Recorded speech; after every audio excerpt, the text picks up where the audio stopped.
Hello guys, so welcome back to the channel. This is the Routledge History of Literature in English part 7. So let's dive in the world of literature. So today's topic will be drama before Shakespeare. So you can see it in page 63. And in the starting of the page 63 you can see there is a line given from Shakespeare's As You Like It, all the world's a stage and all the men and women merely players. Remember, from 63 page onwards, do focus on the lines that are given of plays, poetry, even later on novels and different things. Do cover it, these important lines, because these lines might be asked for matching and different questions. Now let's continue with the university wits. First we can find Christopher Marlowe, known for his blank verse, and even Ben Jonson, called the Marlowe's Mighty Lines, and he has written many tragedies. Then we can find Robert Greene, known for his playwright and known for his dramas and satires, even though you can say that he was one of the first pioneers to start novel writing, but he was not called as the first novelist. Then we can find Thomas Lodge, scholar and dramatist. Then George Peele, poet of pageantry and style. And then John Lilly, master of prose and euphuse elegance. We will later discuss about the euphuse style in short. Now let's talk about interludes. They were the link between late medieval morality plays and 16th century theatres, or you can say Elizabethan drama. So he has written the plays The 4P, in which the four speakers are Palmer, Pardoner, Pothegary, and a peddler. And he has written another play, that is The Play of the Weather in 1553, in which the main character is Jupiter. Then we can find about Henry Medwall's comic interlude, Fulgens and Lucrece in 1497, is generally held to be the most successful of such early Tudor dramas. Now let's talk about first English comedy, Ralph Roister Doister, somewhere written about 1452 by Nicholas Udall. And now first English tragedy. The name of the tragedy is Gorboduc in 1561, written by Thomas Norton and Thomas Sackville. Do also remember the play Gammer Gurton's Needle. The author is unknown and somewhere written about 1566. Introduced a farcical element within a local domestic scenario.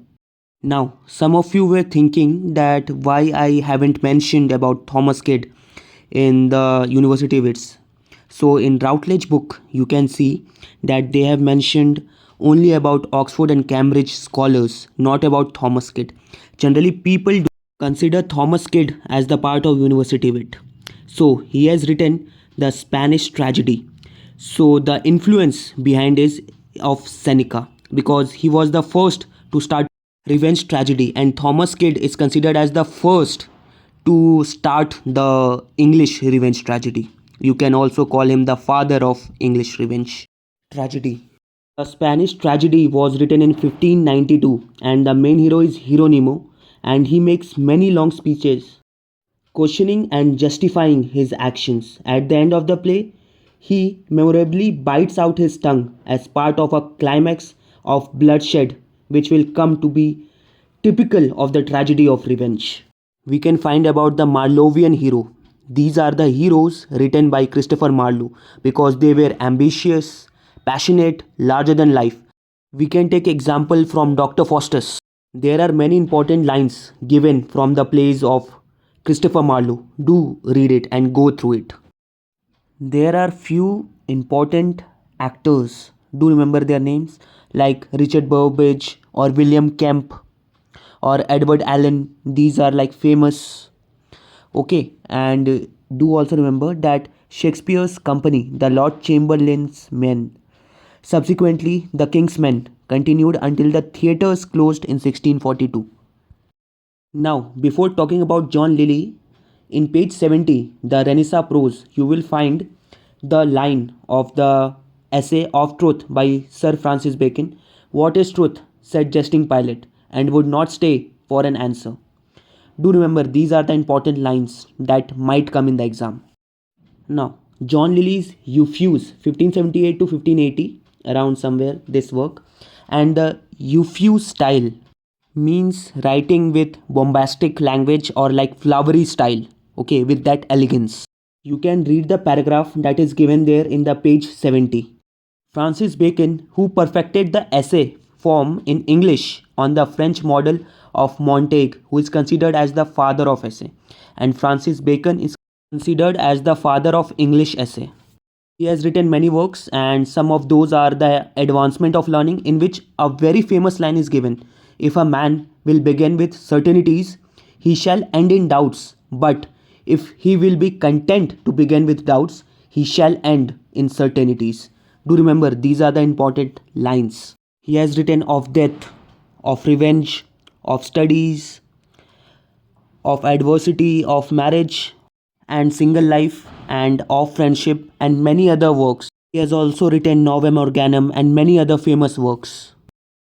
We can find Richard Hooker, who wrote one of the first major prose classics in modern English, Of the Laws of Ecclesiastical Polity, published in 1593 and 1597.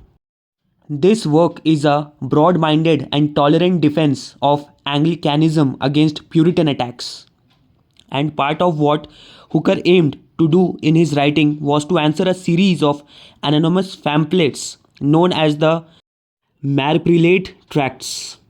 The presumed authors were John Perry, a campaigner for religious tolerance in his native Wales, who was executed, and John Udall, who died in prison.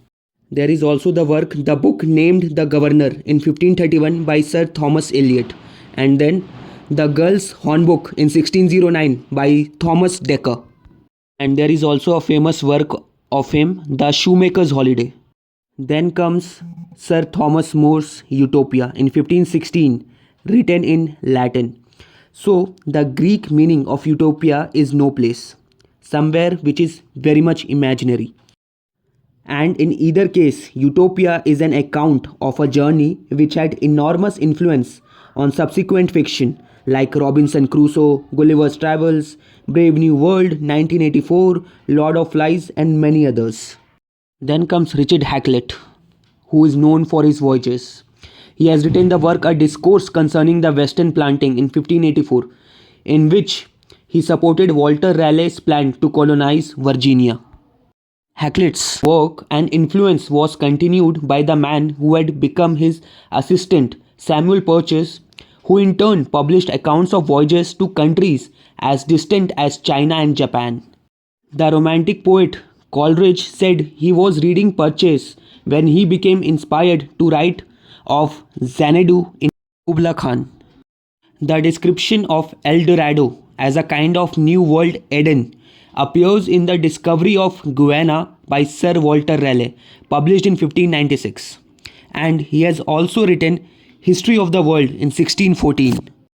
The name of Shakespeare is possibly found in a prose work by Robert Greene, and the name of the work is A Groat's Worth of Wit in 1592, in which he called Shakespeare an upstart crow, for which Shakespeare returned to Greene using his popular prose romance Pandosto or The Triumph of Time in 1588 as the basis for The Winter's Tale.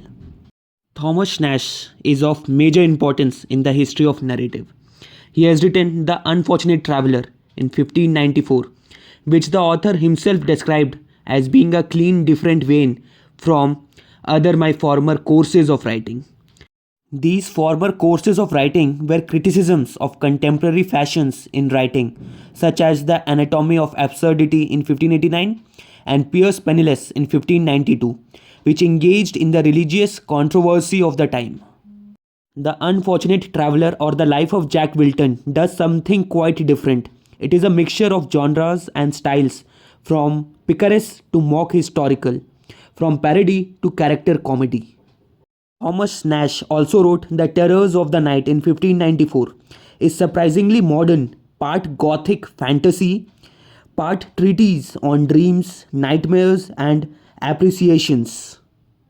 Then comes Robert Burton, and he wrote The Anatomy of Melancholy in 1621, was a profoundly important analysis of human states of mind, a kind of early philosophical and psychological study. Robert Burton's work had a medical thrust to it, as later did Sir Thomas Browne's Religio Medici in 1642. This is a self analytical work, studying, as the Latin title says, the religion of doctors. It is a witty as well as pious, tolerant, and wide ranging in its sympathy. Sir Thomas Browne also wrote Burial, also known as Hydriotaphia in 1658, is an early work of archaeology. So that's all for today's video, in which I have covered many things, and there are few lines from the plays or essays. Do read it given in the book, and do share this video to all those who want to be the part of literature. So if you have any doubt or query, you can ask me in the comment section below, or you can message me in Instagram or Telegram that I have mentioned below in the description box. So that's all for today's video. Thank you, and do prepare well.